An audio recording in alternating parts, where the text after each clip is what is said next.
All right, good morning, good morning. It's a great day in the city of Orlando. Last week we hosted hundreds of mayors from around the country in a conference. It's the first time in the 80-year history of the U.S. Conference of Mayors that Orlando was the host city. And the overriding message of the conference was that the local level is where the action is, and cities and counties are the places where things are getting done. With the frustration at all-time high probably with Congress, local leaders are finding ways to work together and create solutions to challenges. And today, Mayor Jacobs and I and our respective commissions are putting those words into action.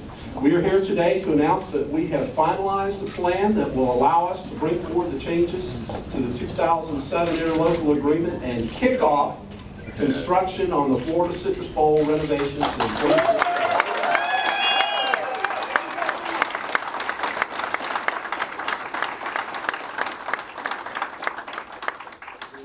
Recession has taught us the term, or to be aware of the term worst case scenario. So accordingly, this new stadium deal includes a number of new safety nets that will ensure the project moves forward even if the TDT doesn't climb as much as we think it's going to. In fact, I think this plan is even a better plan for the taxpayers than the one that was approved in 2007. TDT funds will still be the payment source for the renovations, and the city has committed to establishing a new source of credit to issue the bonds. And we have a variety of options that we will look at. We will make that determination when we actually issue the debt, but I can tell you that it will not include property taxes.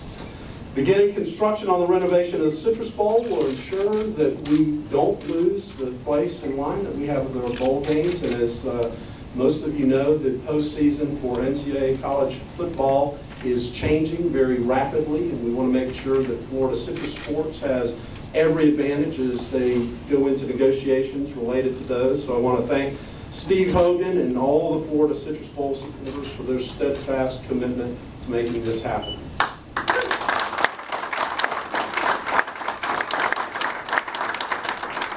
And this isn't just about college football. There's all types of events that we're going to be able to host. Everything. We used to have Supercross. We can probably get Supercross back. International friendlies. WrestleMania. Anybody remember WrestleMania? That was a pretty big event. So the renovations will also mean hundreds of construction jobs for Central Florida. And I am so proud that we have been able to put aside politics and get a project done that is incredibly important to the citizens of Orlando and Orange County in Central Florida. And Mayor Jacobs and I might not always agree on every last thing, but we believe that partnership is so important and that our community is so far ahead of other regions in this state and this country because we can work through our issues and create a good situation in partnership and collaboration. And just before I hand this off, I forgot to introduce my commissioners who are behind me. And I could feel their eyes on the back of my head. So Commissioner Gray, Commissioner Lynham, and Commissioner Stewart, thank you for joining us. And